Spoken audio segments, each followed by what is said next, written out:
to the Dillweed Society film podcast. My name is Max, and my favorite movie is The Sound of Metal. My name is Isabella, and my favorite movie is Jurassic Park. Is Sound of Metal really one of your favorites? I really liked that movie. I've only seen it once, but I remember really enjoying it. I really like modern movies that play with silence. Yeah, like the movie that came out this year, Inside. Oh, well, is that going to be your recommendation? Maybe we should save that. Yeah, maybe I should save it. So in this, welcome back, first off. It's been a minute. It's been like half a year, maybe like a couple months, because our last one was in like March. Right. But we had our little break. I was about to say seance. What was I trying to say? Sequester? That's what am I trying to say? I mean, maybe that we had we had a soiree. that works, sure. No, for the first half of the year, because Dilly season kind of has to like ramp up as we get to like sabbatical, the actual season. Sabbatical, maybe, I don't know. Yeah, so we are back. We're kind of gonna go over just some movies that have come out recently, maybe, and then the main movie we're gonna talk about is Guardians of the Galaxy Volume 3. Kind of going back to our roots with Marvel. Is that our roots? Yeah. Well, we remember when we started the podcast and we had like a million Marvel, because that's all that comes out in like the summertime. Right. Because it's not like it's not made for awards. Like Marvel movies aren't made for like to get awards. And so award season, like you see a lot of great movies come out later, like in November, December time. Anyway, that's my theory. Anyway, so we're gonna talk about that, but first we kind of want to go over just like what we've been seeing recently. So Max, what have you been seeing recently? Yeah, I guess I've been watching a lot of movies. I think the first movie I saw after the awards season was the movie Inside with Willem Dafoe. Not the Bo Burnham thing, right? No, although I have seen that one twice. True. But yeah, Inside with Willem Dafoe. Willem Dafoe's Inside.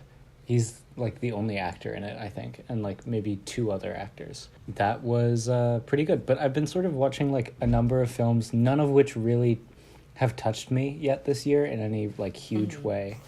Because it's like just after award season. It's none of the like great movies come out right then. Yeah, there's like a lot that I'm looking forward to. I saw the John Mulaney special. That's kind of a movie. We should have we should have an impermanent category for like stand-ups.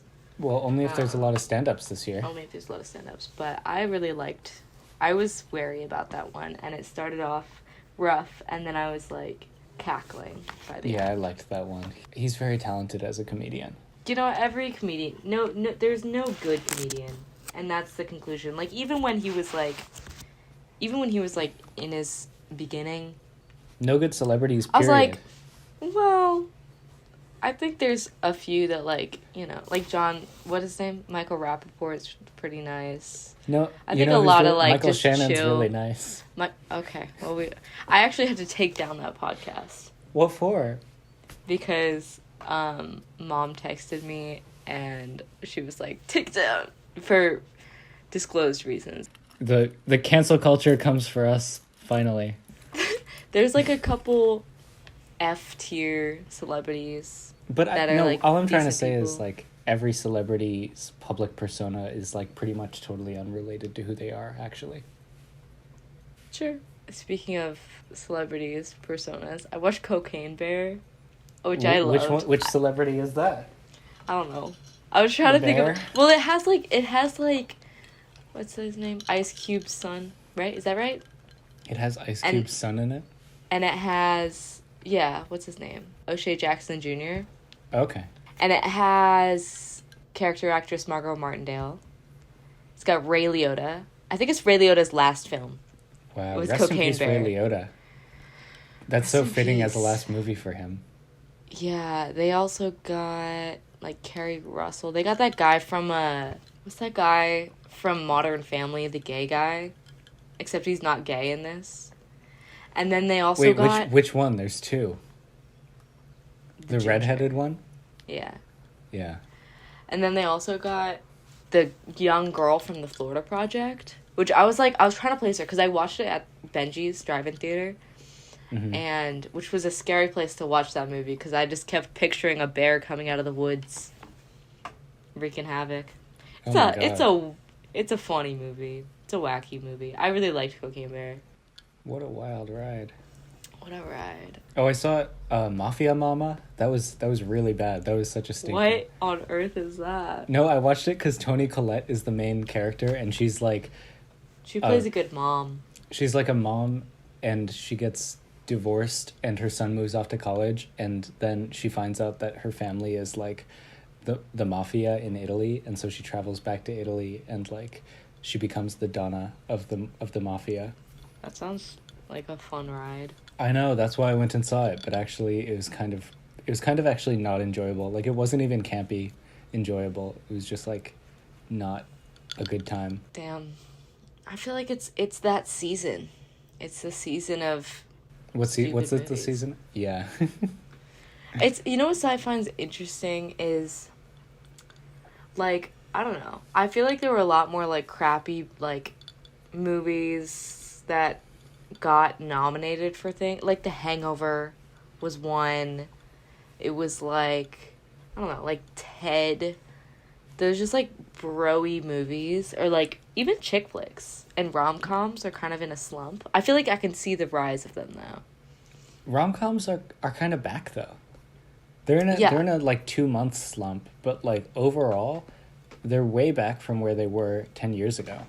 That's true. Yeah. And it'll be like another 10 years for the bro-y movies to be back. I don't know. I think a lot about like trend cycles in terms of fashion. Yeah. But I don't so much in terms of movies, so it's an interesting thing. Have you seen any movies this year that you were like that you're happy about? Cocaine Bear. I saw John Wick, but I fell asleep during it. It's so long. Yeah. I tried to like, I chugged an energy drink right before because it was late at night. Yeah. And I was like, okay, I'm not going to fall asleep. And then, you know what? It's just really easy to fall asleep in a theater. They are. I also saw Girl Blunt, which is Clemmy's short film. I actually wrote my final essay on that film for my Black Femme course. Clementine Narcisse. Like, she was the one who inspired me to start doing those like video like compilation edits. Oh. Basically like fancy fan cams, but with more of a direction. And then actually a funny thing about that, I reviewed Girl Blunt, and I was like, might just write my final about this, because I was literally like, I had to write it all in one day, because you know me. And she responded. She liked that review, and she responded. I have also messaged her on Twitter before, but yeah, I don't know. I think she's an interesting filmmaker. Oh, are there any movies that you've like read about in the past couple of months that you are like excited about or dreading that are coming out this year? Oh, dreading? Well, obviously Barbie and Oppenheimer. Barbie and are Oppenheimer like the main two. Yeah, those are the two that people are talking about because it's like they come out on the same day. I'm sure everyone has heard like everything about them. Yeah. It's Christopher Nolan's new film and Greta Gerwig's new film. So it's like the film Girls and the film Bros, same day. They're all coming together. I'm going to a double feature, baby. Like I don't know, probably on the premiere day. I'm sure it's gonna be like sold out though. Yeah. Are you gonna do the thing where you leave the first movie and then you hang out in the lobby and then you just walk into the second movie? I don't even think there'll be a seat. Like I think you will have to like buy the seat. Yeah, that's probably like I think they're gonna be stacked. Another one that the trailer just came out for. Have you heard about Bottoms? Yeah. No. Is that like this year's Fire Island? It's got Rachel Sennett and like a bunch of other teen-ish actors, and it's like set in like the 80s. Whoa. And it's about these two of Pitch Perfect and Cocaine Bear. And Cocaine Bear, yes.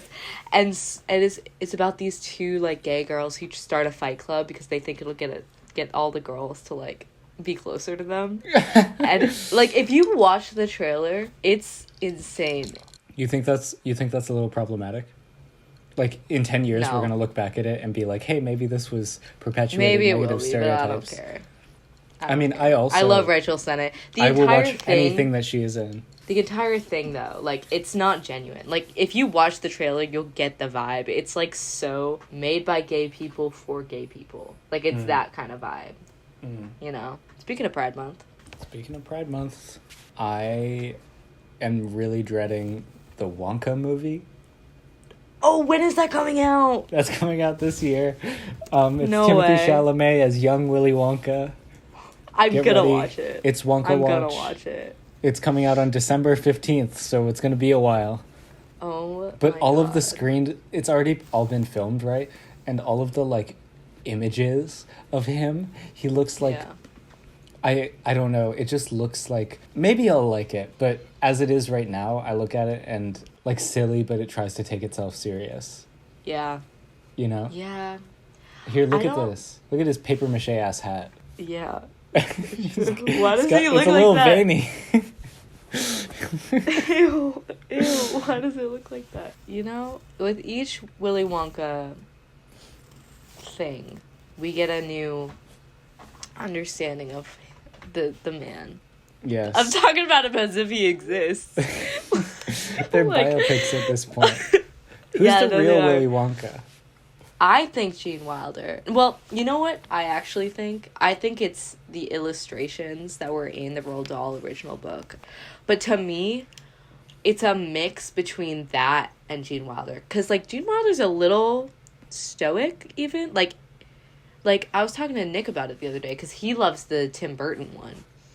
And he was like, yeah, I just feel like if you were a guy who's just been surrounded by Oompa Loompas for the past however many years, like, you're gonna be a little weird. Like, you're gonna, like, say some weird shit. So, that's why he doesn't like the Jane... But to me, I don't know, there's something so, like... It's that constant battle between, is it a sweet story or is it a horror film? He's killing off children, so I don't know. But to me, it's a sweet story. Because it's mainly about Charlie. And, like, it's through, like, a kid's perspective, almost. Yeah, it's never, played out as a horror film. It's played out like a number of Grimm's fairy tales, right? Yeah. Like, all the other characters are just fairy tale characters.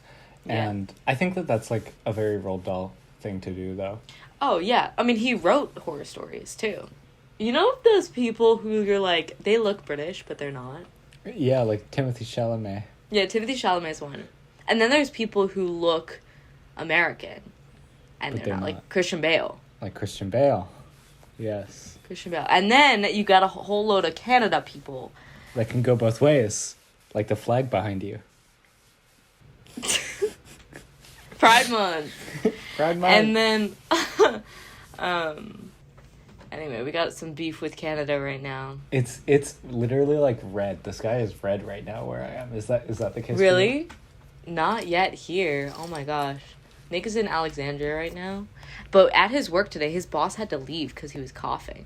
And I guess he works with a lot of old people, but, like, scary. Yeah. I saw it all today. It's been getting hazier over here. And the sun this morning, when I woke up at, like, 7, it was, like, red.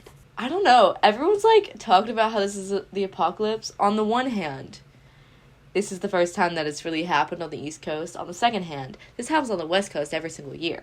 So it's like, maybe it's just because it's happened to people on the East Coast that people are kind of, like, finally paying attention to it. But, like, Jesus. It's been happening every year. Yeah, but now maybe the people who live in New York and D.C. might actually care about climate change, you know? But on the third hand... Give me the third hand. What's on the third hand? On the third hand... all I see is videos of New York. Like, New York and maybe New Jersey. How is Canada doing? Like, what is it like in Canada? Like, we don't even have the fire. We don't even have the fire. Are they okay? Yeah, like, that's a good question. I don't know. Are we ready to talk about... God. What movie are we talking about today? I'm talking about Guardians of the Galaxy Volume 3. Yeah. Guardians of the Galaxy Volume 3. Assuredly and categorically not Marvel fans, but let me just give you a little spoiler warning. I cried like 3 times sobbing during this movie, so I think we had very different opinions. Max, what was your initial thinking of this. I also cried a couple times during this movie, but I would say I did not like it. You know?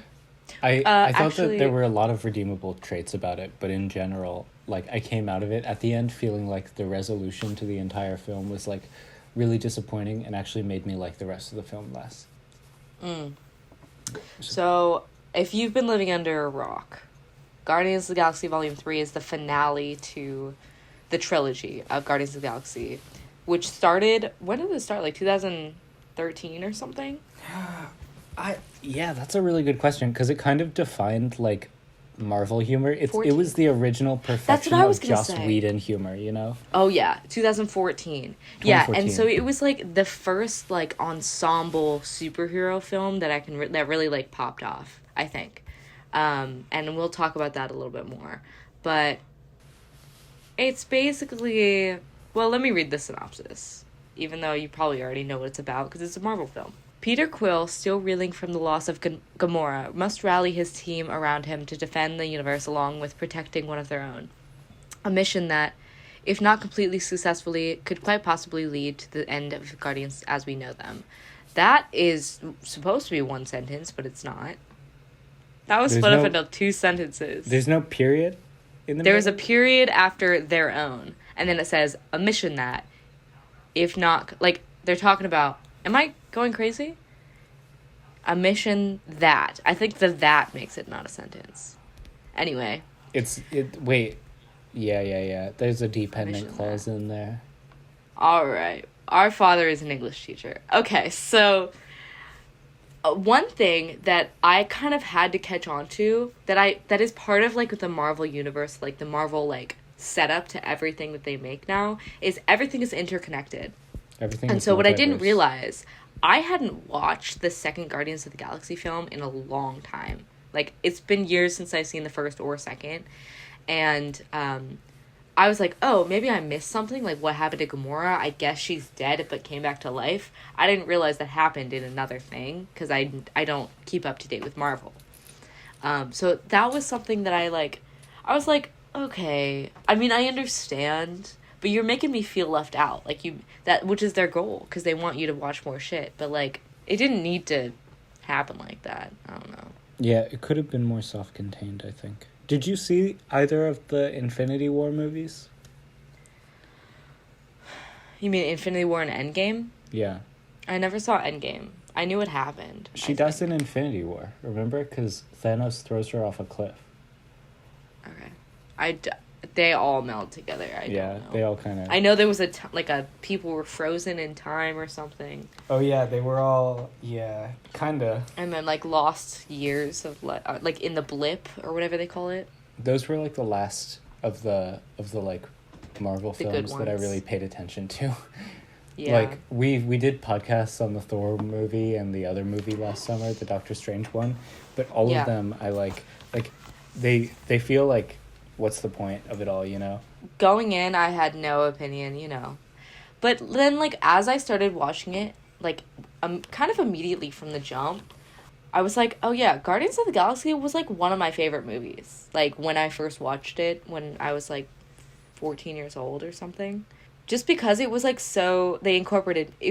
That was a big, like, jump with, like, incorporating famous music in films, in, like, superhero films. Yeah, like a jukebox. Because it's tied to the story. And, like, it makes sense because of who Peter Quill is. Whereas, like, now they do that with every single, like, Marvel thing. Or, like, any major trailer that you see will have, like, some, like, 80s song or, like, 90s, like, throwback song, even. I don't know. But I feel like it all stems from the first Guardians. It had a huge effect. I do wonder, like, if we go back in time or if we go back and we, like, look at it now, do you think it might be stale? I actually watched it, right, like, the night after I saw it. Yeah. After I saw the third one, I went back and watched the first, and it's pretty fun. It's pretty fun. That's good. Like, just as movies go, I'm a type of movie person who, like, if it's just supposed to be fun, I'll probably have fun, because that's what it's supposed to do. But, like, Cocaine Bear, you know? If you look into it deeply, there's nothing. But it was fun. You don't think there's anything in Cocaine Bear if you look into it deeply? I mean, you could. I could do that with any movie. I know. But it's not really worth it. Because, like, the point is to have fun. It doesn't think of itself that way. Yeah. Don't feed cocaine to a bear. Or do.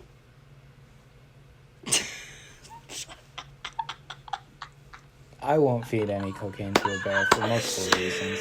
One of my goals, sorry that we're back on Cocaine Bear, this is kind of a merging podcast. One of my all-time goals, like on my bucket list, is to see a bear. Now, mind you, I've been listening to this podcast, Tooth and Claw, little shout out. It's really great. It's about animal attacks, but the main guy, Wes, what's his last name? I don't know. Wildlife biologist, works in Yellowstone, works with bears, like, a lot. Grizzlies. Mostly. I think black bears sometimes. But, so I've been learning a lot about bears. And, like, remember that time that we were, like, every time we went on a road trip when we were young, we'd always look out, or at least I would, look out the window and be, like, searching for bears, because we had never seen one in the wild. And then when we went to Yellowstone, we were searching, like, extra hard. Sorry, there's a cat. Okay, I just let you in, now you want out. This is like having a child, I swear. Okay. Stop screaming. I can't hear the cat. Oh, I think my phone can, though. I don't want to. Well, he does this thing on the door where he tries to open it. Anyway. So we were in Yellowstone and we were, like, super, super searching for this bear. And then we leave and read on the news the next day that a guy, like a park ranger, died via bear attack. Which is probably one of the worst ways to die. Because you're going to be torn to shreds. One of the things that people, like, most remark on in bear attacks is the scent of their breath. It's, like, the worst scent that you've ever... Because all they eat is, like... Well, if it's a grizzly, mostly what they eat is just meat, like rotten meat. It doesn't have to be rotten, anyway. Oh, gross. So, stay away from bears. Always fight back. No matter if it's a grizzly or... Well, actually... Yeah, if a grizzly's, like, on you, fight back. I'm talking like I'm a biologist. Just listen to the podcast, Tooth and Claw, wherever you get your podcasts. Hey, that's my little advertisement for today. So we're talking about Cocaine Bear, but right, like, speaking of animal abuse, Guardians of the Galaxy 3 is all about animal abuse, right? Oh my lord, yeah, we didn't even get into that. That was the best part of the movie. I mean, was it the best part of the movie? Okay, that was the most, like, interesting, like... Yeah, I agree with you. Plot-wise. Yeah. And it was, like, I don't know, I had always found Rocket's, like, emotional, like, hang-ups to be one of the best parts of Guardians of the Galaxy. Oh, yeah. You know? Yeah, because like, you're like, what is that about? Like, what is his backstory? Right, and he has all of these, like, emotional blocks that's like, wow, I would really love to listen to this person go to therapy. Yeah. You know? Yeah. And, like, this movie really explores them in a very human way, and I thought it was awesome. So he is the product of, like, animal experimentation, and so there's this, like, body horror part of it where, like, he's, like, learns to walk on two legs and talk and stuff, and he, like, lives in a cage. He won't talk to anybody about it because he's sort of ashamed of being a raccoon, and he's also ashamed of having not been able to, like, be conscious before. Like, that's frightening to him. And not being able to save his friends, because he was in there with, like, other experiments like him. Yeah. Right, and so he can't talk about it because he still feels, like, tons of shame and, like, trauma about it. Yeah. And that's, like, it's only when he's really forced to confront it that, like, all of this emotion that's been blocked up comes to a head. And that's what, like, all of the moments that were, like, so emotional for me that were, like, the best part of the film were all those where, like, it's impossible for him to stop himself from, like, thinking about the things that he's been avoiding for his whole life. Yeah. I found that all very compelling. It was also, I know a lot of, like, parents who, like, take their kids to movies, like, complained about how gory this movie was, and then I watched it. I was like, oh, how gory could it be? Like, it's more psychological terror because they're showing animal abuse. Like, it is, like, super hard to watch, and that's why I cried, like, a lot of the time. because like they kill like his friends in front of him. And they're all like voice acted by children too. Children, yeah. Okay, so what did you think of the main villain who was trying to create this like utopia? I mean, it's the constant Marvel problem where it's like, oh, this person has an interesting like idea for how to make the world better, but then they just like kill random people as like a side hobby, you know? I did feel like that was something that this movie made me think of, was like, to what extent might he actually speak to the main character's desires? And I don't think that gets taken up in the film at all. Like he doesn't tell the main characters or show the main characters something about themselves in any way. What do you mean? Because I feel like the main connection was his relationship with Rocket. Right. In the beginning, and they had quite a bond. And then he, like, got corrupted with power and just kept trying for a perfect society and then Was killed... it a corruption? I feel like there's also weird things about, like, animal testing. Yeah. Because he tests, like, his potential planet with animals because that's easier. I don't know. It was a lot of weird stuff because he was from Earth as well, right? Like, why were they all based on earthly societies? Earth. He visited Earth and he's Earth. Like, this is utopia. But not perfect. It's like an imperfect utopia. And so if I can just change it, I can make like a perfect world. Yeah, but then like his animals started like dealing drugs, I guess. It's like they just And he was like, this is not perfect. They reproduced the world as it was on Earth. But part of me is like, so he says like they're only able to memorize things, so that all they can do is just go through the motions of like being an Earthling, and they can't actually like be creative. Oh yeah, he did say that. Yeah, because of the music thing, right? He was like, the one thing that we don't have is like art, which creates humanity. Yeah, and he's like, Rocket was the only one that could actually create anything that was actually like creative, was able to like know new things. And that makes me think like, what is even the value of creating a perfect world? Like what does he want out of that? I think it's mainly just a revenge film. That's how I saw it. Like, I kept wanting to Rocket is getting more. Revenge on this guy. I guess the thing that it made me think of was like, superheroes are also trying to make a perfect world, right? And so how does that's not necessarily. Why, aren't they trying to make the world better, right? By killing people who are killing other people. Right, exactly. So then they should kill themselves. The ending of this movie, they're like, oh, it's awful that he's creating all these people that are like, they're enslaved. He's like genetically breeding these like animals that are going to fight for him. And then they're just like, oh, I guess we walked into a hallway full of them. Let's murder like 150 people. Animals that are like people brained. When? The ones guarding him? The ones guarding him. Oh. No, but in the end, they saved, like, a bunch of them. They only had to kill them to try and save Rocket. Right.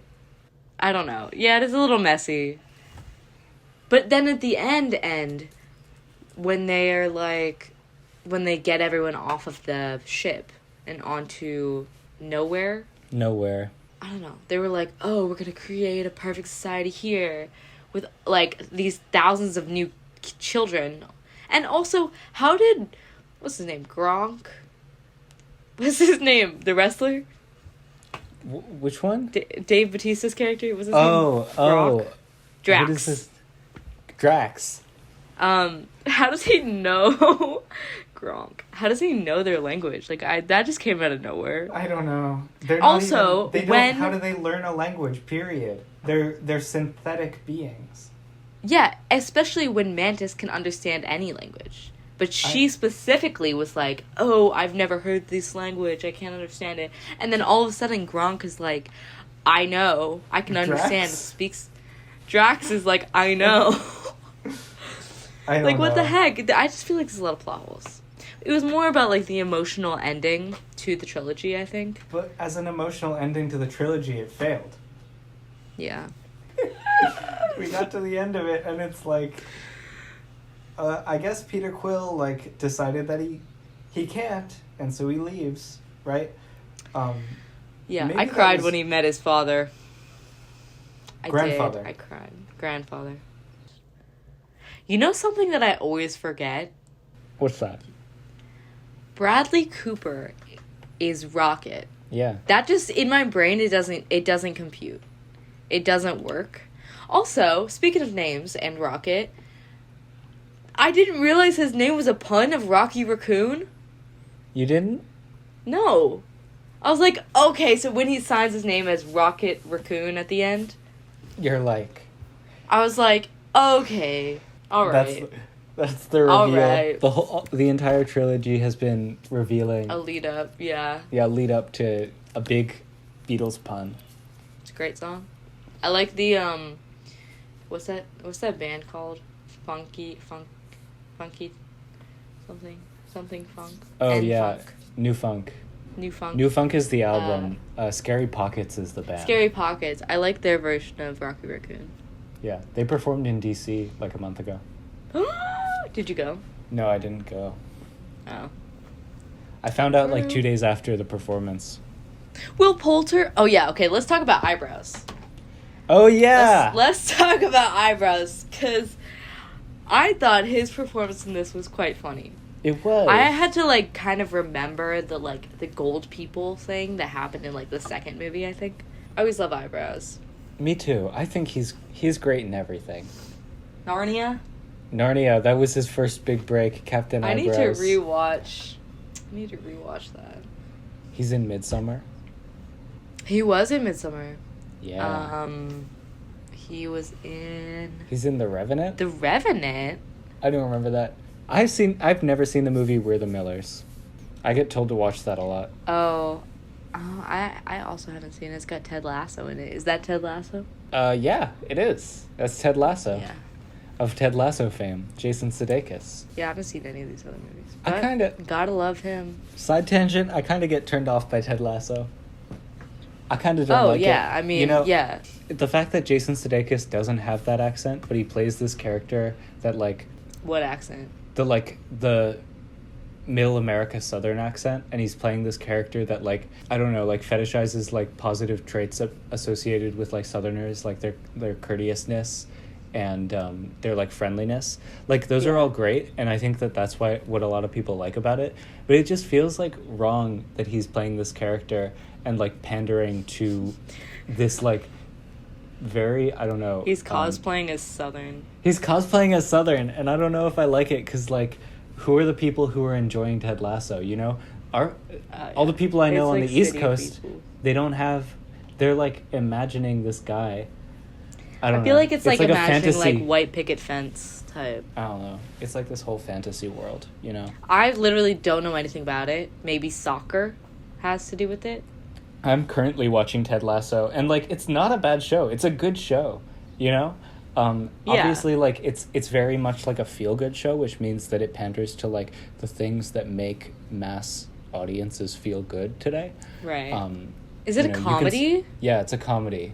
See, I feel like you can have comedies that, like, are feel-good, but also have depth. It's a dramedy, you know? It's like, his wife is breaking up with him and stuff, and they're, like, you know, they don't love each other anymore, even though they still care about each other, and, like... I think a lot of it is, the first season at least, is about, like, relationships. Okay. That's not to say it's a bad show. Just, like, sometimes I think about it and I'm like, what's going on here? Like, what is going on in the minds of the people who watch this show? And, like, even, like, in my own enjoyment of it, like, I don't understand why did he have to be, like, a New Yorker playing a Southern accent guy, you know? Yeah. I'm curious. It's not even a criticism. Okay, hold on. Do we have any other thoughts on Guardians of the Galaxy? Oh yeah, just all the violence at the end. It's a lot. And it was also, like, it was unclear to me that it was actually worthwhile. Yeah. You know? Like, it was so, like, just, like, the mass slaughter of all of these people who have been abused and created by this father who hates them. It was hard for me to get behind.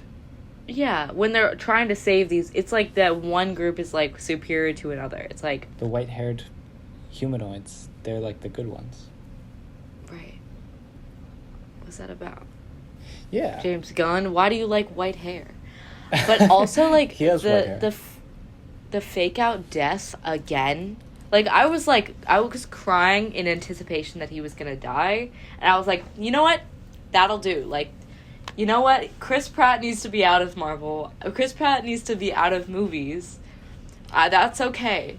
You don't like Chris Pratt? I also don't really like Chris Pratt. He is not... He's a weird person. What way? Like, he's like F tier of all the Chris's. It's like Chris Evans, Chris Pine, Chris Hemsworth. Chris Pine is at the top. Come on. Yeah. Chris Evans and Chris Pine are a double S tier. Chris Evans up there too? Yeah, he's done no wrong. Like I said, you never know a celebrity.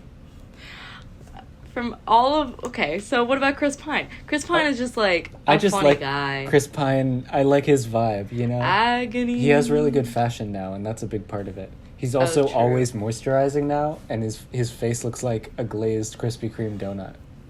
Good for him. I know, it's good. He's slugging. Anyway. You don't know what slugging is? Actually, I do. I get it. You know what slugging is? Yes. Will you put, like, Vaseline all over your face? Yeah. Anyway, I have been kind of on a Chris Pratt kick, because I watched all of the Jurassic World movies, because I love Jurassic Park and Jurassic World. I said that was my favorite movie at the start. Like, the first Jurassic World movie is really amazing. It's, like, actually really good. And then following in the trend of all of the Jurassic Park movies, it just goes downhill from there. I love a dinosaur auction in a basement of a mansion. What can I say? Do you like Parks and Rec? I do, because that's when he was, like, still okay. And then he had a child with either autism or Down syndrome, and he kind of ditched the child with his first wife and then left. Oh. Yeah. And now he's, like, really, like, anti-vaxxer type energy. So. Is he literally anti-vax? I don't know. I just hate all of his posts about his wife. Like, he's like... And then they had a kid together, and he was acting like that was his first kid. No. Like, he does not talk That's like... weird. Yeah. But I do like him in Parks and Rec. That was before his downfall. Agony. Do you think he's better in this one than Jurassic Park 3? Jurassic World 3 that we saw last summer? He didn't really do anything in Jurassic World 3. Yeah. He just was kind of like a guy who rode a motorcycle. That's it. I felt that way about this movie.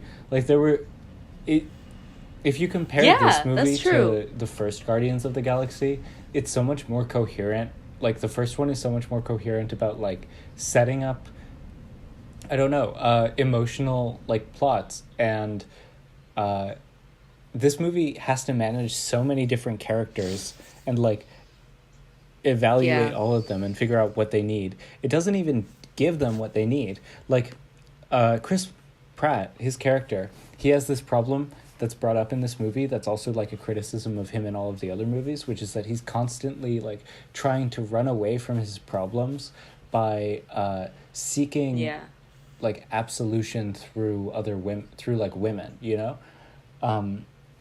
He's, like, pining after Gamora, who has lost memory, so doesn't remember that but they weren't even in love. That's the thing.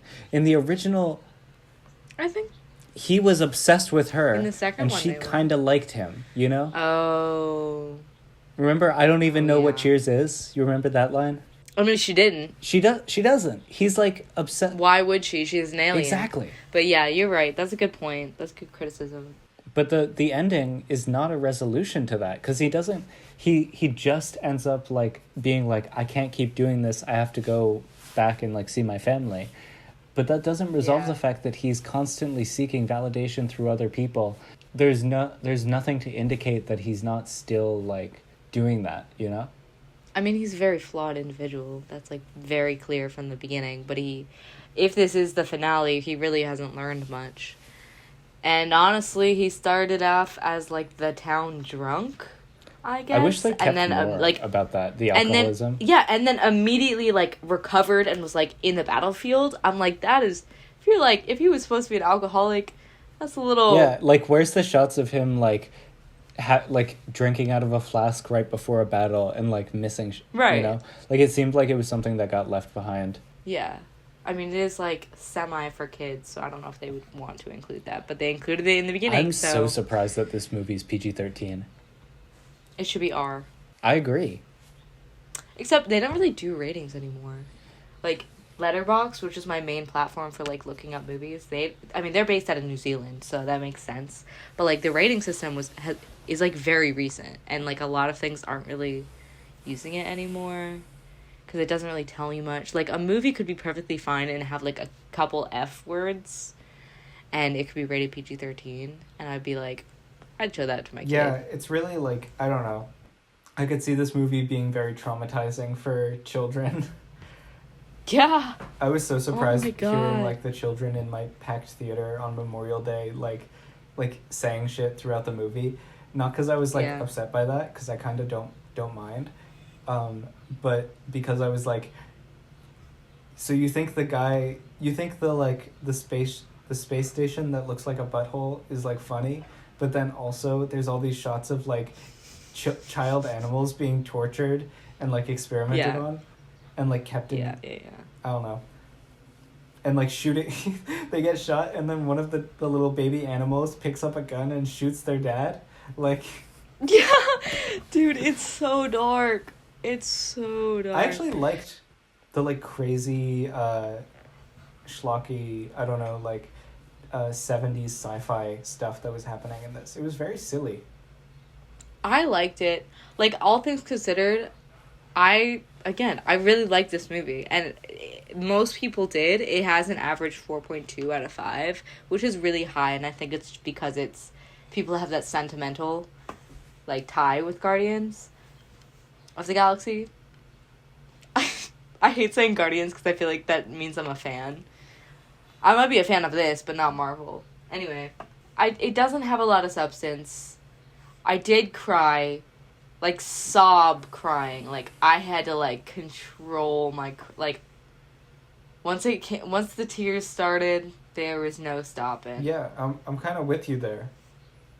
Yeah. But maybe, and, like, those parts I felt were good. It just, overall, I don't know, it had a lot to do, and I don't think that it, like, fully thought through itself.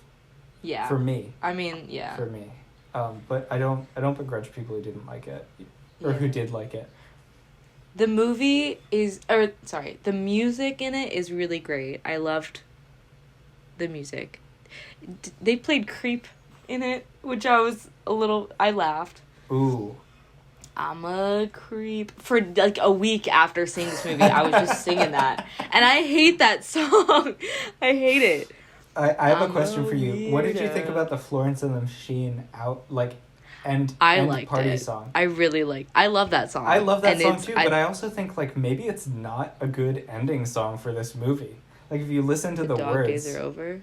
It's like, the dark days are over, the dark days are It's really the verse. Can you hear my heart? The horse I'll get there. Niggas, here they come. Run fast from your mother, fast from your mother. That part. Run for your sister, children, and sister, and your brother. Leave all your lovers behind. You can't carry them with you if you want to survive. Oh no! well, like Oh wait! like, if you listen to the intro verse, Like, here, let's go on genius.com real quick. Oh my lord, let's look at the Because I was listening to the lyrics and I was like, this is really dark with this story. It's like, previously, like, things were okay, and now, like, it's impossible to live the life that you once lived before. And so now you have to just, like, be constantly running your entire life. And, like, maybe that's exciting, but it's also sad. And I think that's a great song. But maybe it's not a good ending song for the end of this trilogy, right? It's like they're, like, dancing and having, like, a dance party to it, and I'm like... This particular lyric, I'm confused about. Because also, I thought it was run from your mother and your father, but it's run for them. Yeah. But it says, leave all your love and your longing behind. You can't carry with you if you want to survive. What is that? Like, leave all your love and your longing behind. I think they're combining those, like, love and longing. Because it is saying, run for your mother, run for your father, run for your children. Like, go to these people that you love. But, like, leave all this, like, otherworldly longing You can't carry behind. it with you Because, if like, you want to survive. to survive, you should stick with, like, your family, basically. Because, like, Guardians is a lot about family. And a little bit we talked about. So Guardians is, like, the first, like, ensemble comedy thing with, like, this music. And now every Marvel thing, okay, let me finish this. Every Marvel thing now is kind of, like, reverse engineering that trope and, like, putting it into every single film, which is why all of the Marvel films look and sound the same. And I think they're trying to vary that up a little bit, but using different directors, like Sam Raimi. That one was a little bit different. Yeah. Anyway, but I think the key, like, which is why that trope has gotten stale, and, like, why I wasn't really looking forward to seeing this movie. Like, when I think about it in my brain, I'm like, ugh, I don't want to go see a Marvel movie because I already know what I'm going to experience. I don't know how I got to that.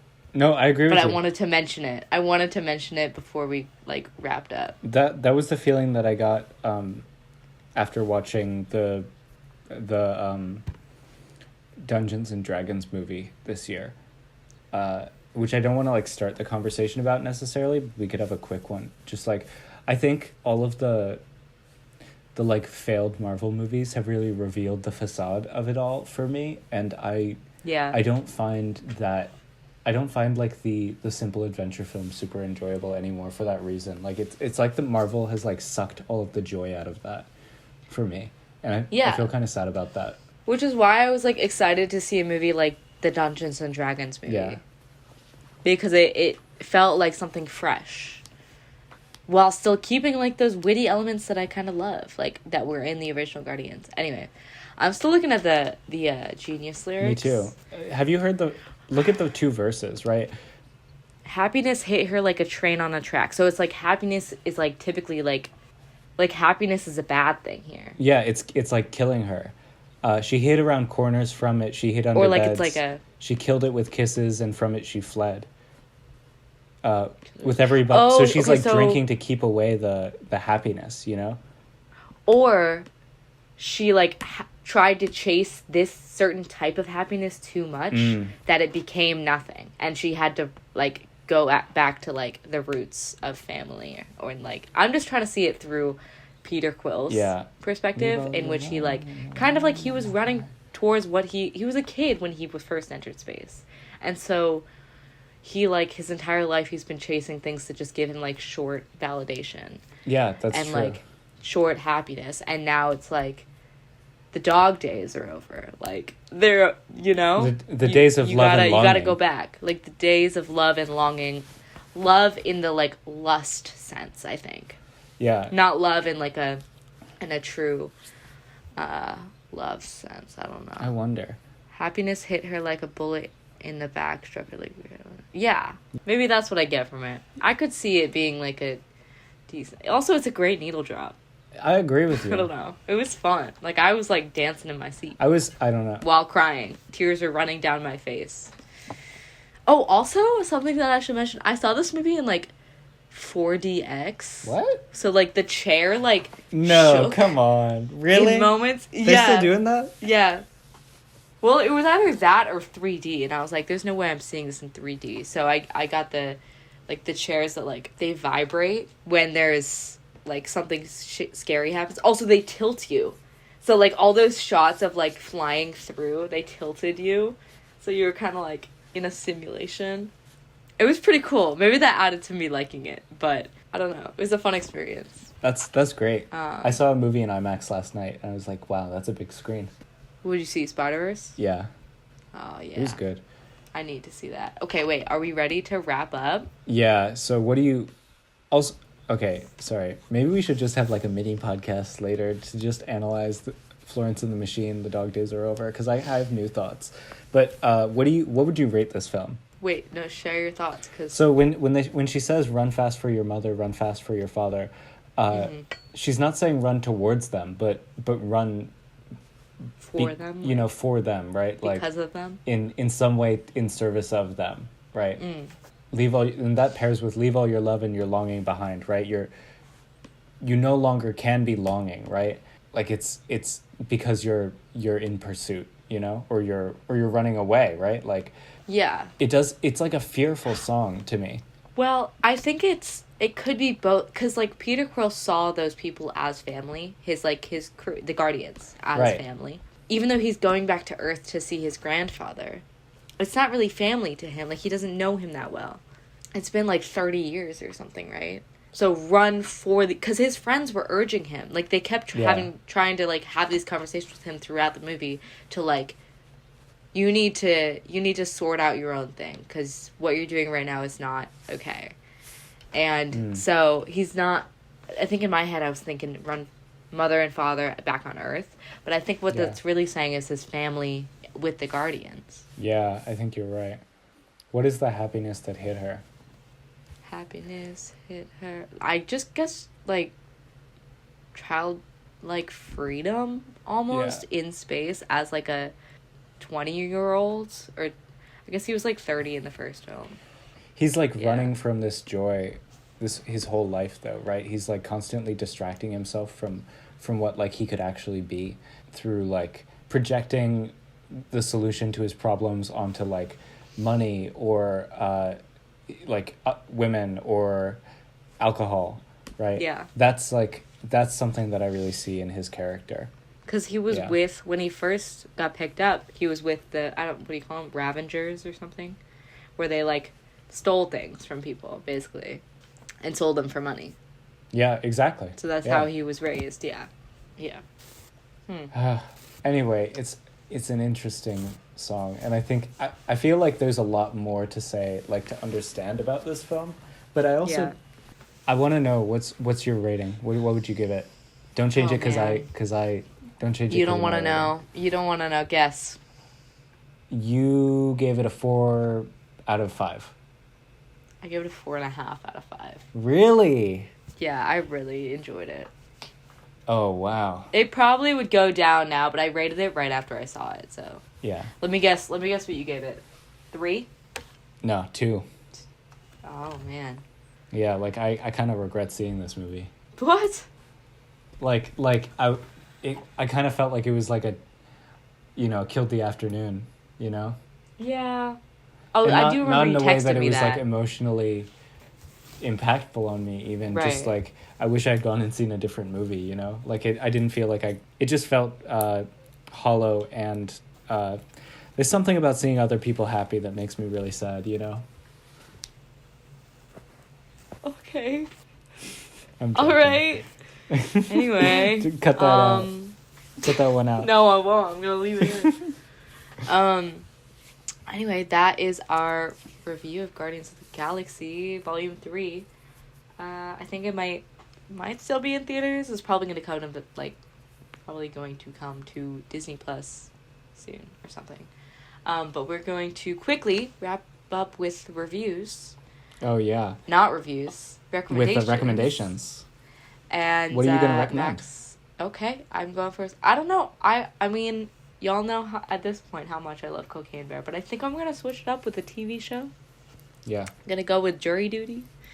I know everyone's talking about it. I know everyone loves it, but it is really fun. It's like, if you don't know what it's about, it's like a real-life Truman Show where there's one guy who is on a jury, like a jury. And everyone else is actors. It has my fave James Marsden. I love him so much. What is that?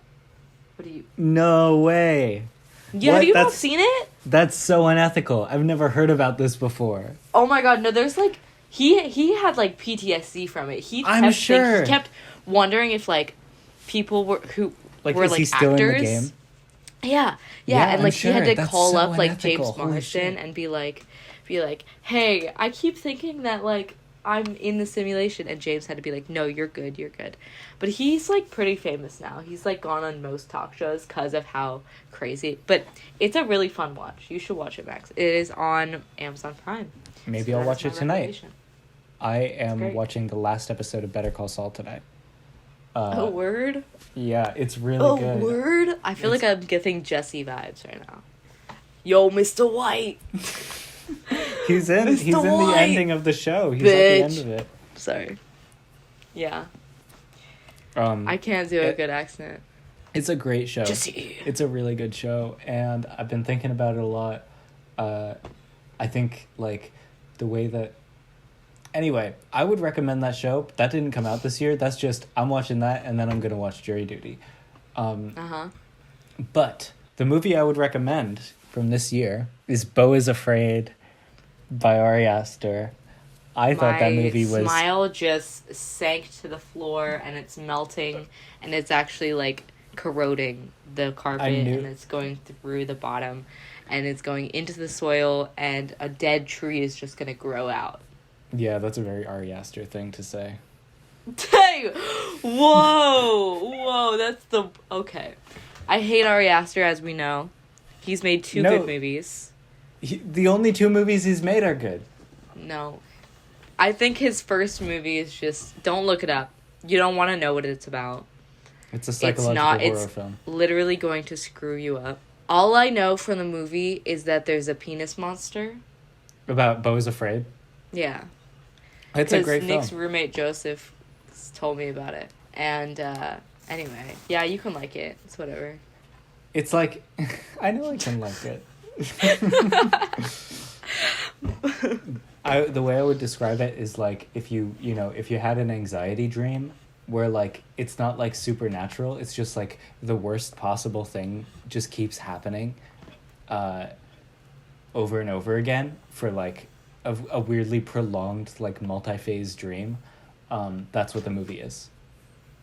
Cool. And it stars Joaquin Phoenix. I would highly unrecommend that movie, but just, so You whoever you haven't like seen more, it. whoever you like haven't more, seen go it. see it or don't see it. Actually, and you'll be on my side or Max's side. I need to say first that it's not a recommendation for everybody. It's a horror film, and it's really disturbing. Unless you're, like, open to that, I would not watch it. It's not incredibly gory, actually. But I would say it's more disturbing than, like, Get Out, for example. It's about on par with, like, the movie Us. But in a totally different way. Like, Us is kind of like a traditional horror film, and this is a very psychological horror film. Sure. I liked it a lot. I've liked pretty much all of Ari Aster's movies that he's published in theaters. So, yeah, I would say watch this if you're interested in a psychological horror film that's also, like, kind of comedic as well, and, like, has some good acting in it. Patti LuPone is in it.